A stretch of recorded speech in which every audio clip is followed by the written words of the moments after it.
So President Trump has federalized the Washington, D.C. police. Some love this move, some hate it. Where do I stand? Let's talk about it. How's everybody doing? My name is Anthony Brian Logan, and today we got to talk about President Trump federalizing the Washington, D.C. police due to out of control crime and violence. Now, some love this move, including me. I love it because it's a mess in D.C., and it's been that way for a very long time. I'm from Virginia. I used to go to D.C. all the time. I got family right there in Southeast, Bending Road. I know about all of that, okay? Cap Heights, like the whole area, I know D.C. The whole DMV, I know it very well. D.C. has been violent for a very long time. I know of D.C. as not District of Columbia, but Dodge City, dead cops, deceased children. It's been a crazy mess for a very long time. Now, they want to tell you that, oh, crime is down. Crime is down. What, since the crack war? Of course, it's been down since 30 years ago when crack wars were going on, but it's still too high for a city of its size. That's just the reality. And before I get into any numbers to prove what I'm saying, let's just go straight to a clip. Of course, I will link to the clip, all my numbers, everything in the description. If you're on IG, Facebook, etc., visit a link in the bio, go to the corresponding article on the website. But without further ado, let's go ahead and roll it. Our team coverage continues now as we continue to look at how the people of D.C.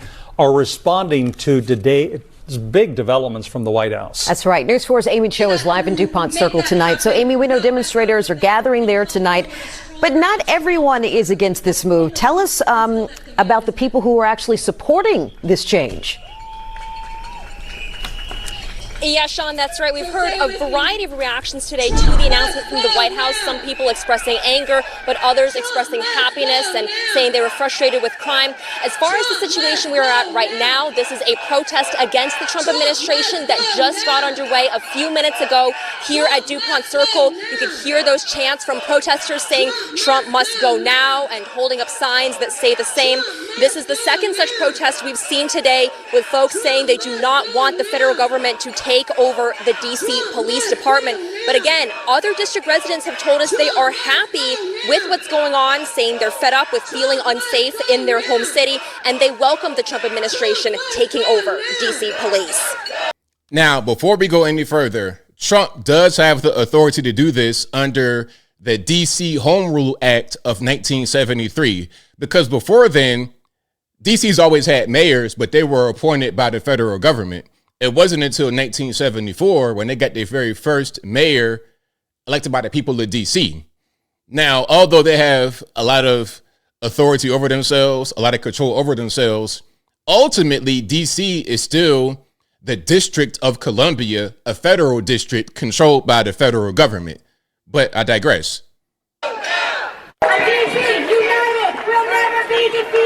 Calls for solidarity as some district residents protest the Trump administration's takeover of D.C. police. But he isn't interested in actually helping people. He would rather demonize homeless D.C. residents to score cheap political points and stoke division. Look at the sign behind them. You see the Epstein files? See, that right there, that's part of the reason why I already knew they were going to start doing that. They were going to just latch on to a thing that some conservatives latched on to in an effort to try and delegitimize Trump and get him out the way. That's all. Cheap political points and stoke division. We will not stand here and allow authoritarianism in Washington, D.C. I want everybody to go talk to your neighbors. I want everybody to put out D.C. flags. I want you to put out Free D.C. banners. I want you to put out the Free D.C. logo. But other district residents say they're happy with the president's announcement. Placing the D.C. Metropolitan Police Department under direct federal control. I'm just ecstatic. I've been saying that a long time ago. The federal government should take over the D.C. Police Department. Leroy Thorpe is a native Washingtonian who founded the volunteer group Citizen Organized Patrol Efforts, also known as the Red Hats. They walk the streets of Chinatown doing violence prevention work. With the mayor being in power so long, I think she's kind of used to how things are going, and I think Donald Trump really wants to clean it up. And I'm all for it. During this right on. Now, the mayor is Muriel Bowser. She's been there since 2015, so quite a long time. Morning's White House press briefing, Attorney General Pam Bondi spoke about one high-profile murder in the district from 2023.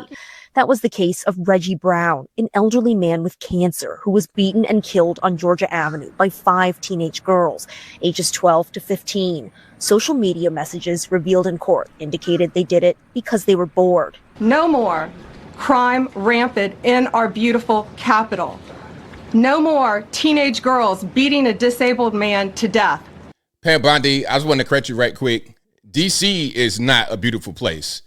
I mean, maybe the capital specifically, where all the government people are, where the House reps and everybody else, the White House, all of that's beautiful. But out in DC, you got a lot of really, really, really ghetto environments that exist.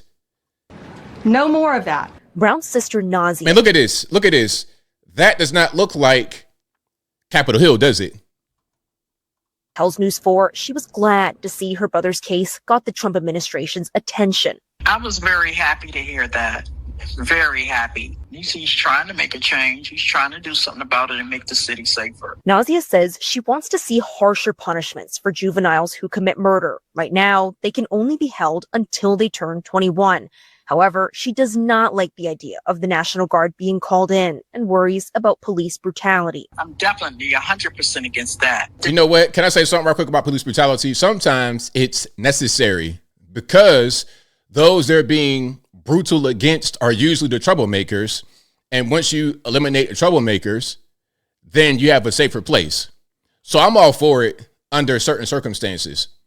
National Guard is on a whole nother level. It comes as the Trump administration has already stepped up law enforcement here in the city, with 450 federal agents patrolling the streets over the weekend. Here was telling me they plan to be out here for several hours this evening. Now, as far as the increased federal law enforcement presence here in the district, the White House was saying those federal agents made several arrests this past weekend for charges like carrying a pistol without a license, driving on a suspended license, and riding a dirt bike. This comes as DC police data shows violent crime is down 26% in the district this year. Okay, so violent crime is down, right? You're going to hear that quite a bit. Oh, it's down. And matter of fact, we have an article right here from CNN. So look, fact check. Violent crime in D.C. has fallen in 2024 and in 2025. That's a 2023 spike, okay? That's the thing. So the crime is down at a 30-year low, down since 2 years ago. All this and that. It's trending downward. Okay, so here's a graph they put up.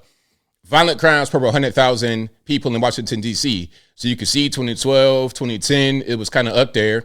In 2010, 1,000 violent crimes per 100,000 people in D.C., down to 494 per 100,000 in 2024. So, hey, it's getting better. We're turning the corner. Okay, but now let's look at some real numbers.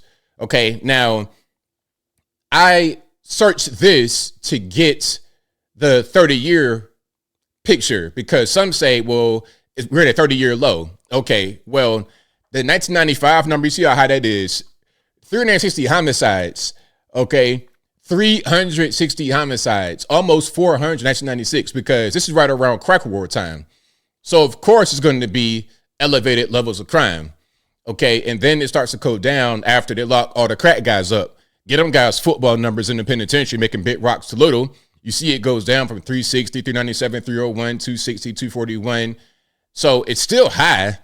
I mean, 2003, 249 homicides is lower than 397, but it's still high for a place of DC size. It's not that big of a city.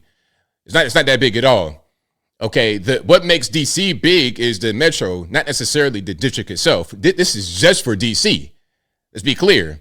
So you can see the numbers go down. 2012 is 88 homicides, and it kind of goes back up a little bit, but it's not as high as it was in the 90s. Okay, and now you're going to see 2021, pandemic time, it goes up.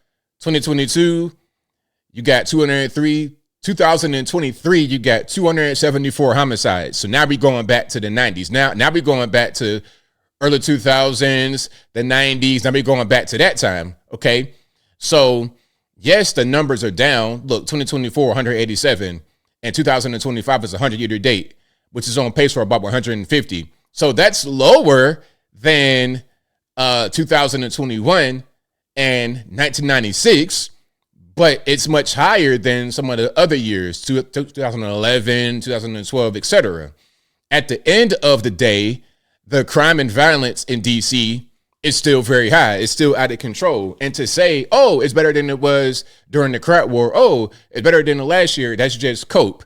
That's just cope. People just trying to figure out a way to make their violent city, to make that violent city appear to be less violent. But as I close, I want to say this. Shout out to President Trump for invoking Section 740 of the DC Home Rule Act of 1973 to federalize the police, totally within his authority, totally within the law. It needs to happen. I think native DC people want this more than the government transplant people who are just woke, and they think that police are the problem, when those of us who live in these areas, grew up in these areas, know that the police are often our last bastion of hope.